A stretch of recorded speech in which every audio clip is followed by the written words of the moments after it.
So hello good people of the internet, it is me, Tommy Kelly, once again from adventuresinwoowoo.com, and today in this video I'm going to talk about 5 steps or 5 tips that I can give you that will help improve the successfulness of your magic.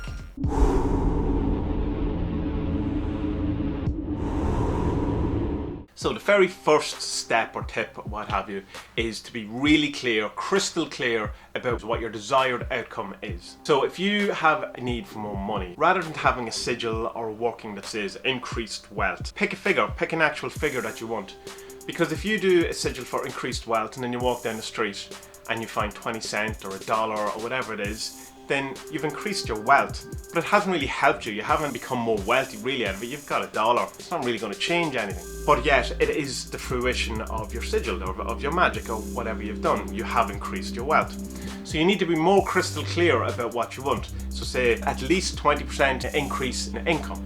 Or you could have my expenses are half, or my job I get a pay raise of an exact figure. You could be even more accurate about it, where a pay increase of €200 a month or whatever it is. €222 a month would be better. So you know exactly what you're looking for. If you leave it more vague and more open, you'll get what you asked for, but less likely to get what you want. So be crystal clear about what you're looking for, what your target is, and you will be more successful. The second tip is to always come from a point of view first that magic doesn't exist, that you're on your own, that there's no one out to help you, the universe isn't with you, no law of attraction, whatever it is that works for you, it doesn't work for you. Just for this moment, just get into that mind space of that you have to do all of these things yourself. If you want something, you have to do it. So lay out all the things that you have to do. So say you want a job, you have to get your CV written up, your resume, you have to apply for these jobs, you have to send in your resume, you have to go in interviews, you maybe have to get more training, all of those things. So first, do all those things that you can do, and then when you have all that done, then anything that's left, that's what you attack with magic. So if you have got to the interview and you've done all the work up until then, you can do magic for the interviewer really likes me or warms to me, or I feel confident, know the correct answers to all these questions. But if you come first of all from the point of view of I have to do all this by myself, by the time you get to the bits that magic is really good for, you'll have laid the groundwork for all the things, and your overall goal will be much easier to attain. Number 3 is to act as if. This is a very woo-woo one, but Adventures in Woo-woo, this is what we're here for. And basically this is, as soon as you've done your magic, or as soon as you've made your goal, or you've set out your desire, or whatever it is you've done, you do an act of fate. And this is a small sort of token gesture of doing something that you will only do, or would only do, if your desired outcome was real.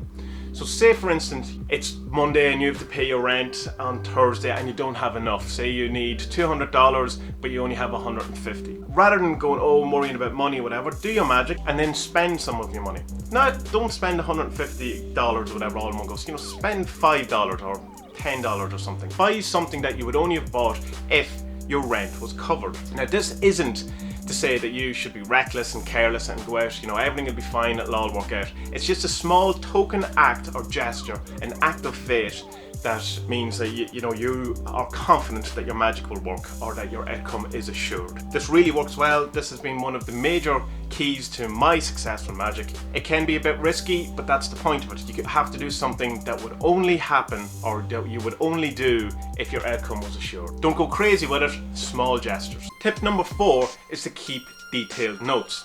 This is important because when you look back and you go, oh well, that worked really well, what was it, why that worked and why this time didn't work? I think I did exactly the same thing. But if you keep detailed notes of how you did the sigil, how you did the ritual, who you invoked, all those sort of things, and you look back, you will notice that the successful ones probably had some different element than the ones that were unsuccessful or less successful. Maybe the target wasn't as clear, maybe you didn't do enough of the groundwork yourself, whatever it is. But unless you keep these notes, you won't know.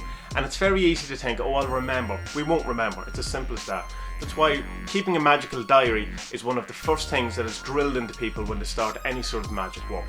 And here it is, yet again, I'm drilling it into you too, but it is very important and you should do it. Final step, and it's probably the most important step, is that when the magic works, acknowledge that it was magic. Now, it's so easy when you've done a sigil or you've done a ritual of some kind and you get exactly what you want to then go, yeah, that was probably coincidence, that was going to happen anyway, there's probably a rational explanation, it's definitely not magic anyway.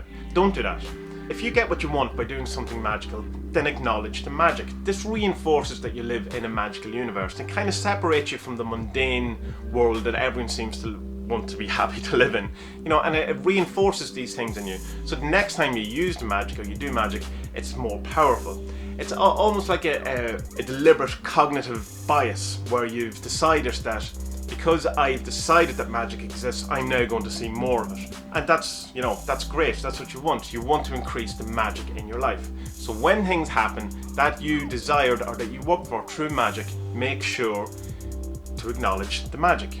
And that's it. That's my 5 steps, tips, suggestions for you to help you make your magic more successful. If you liked this video, please give it a thumbs up and subscribe if you haven't already.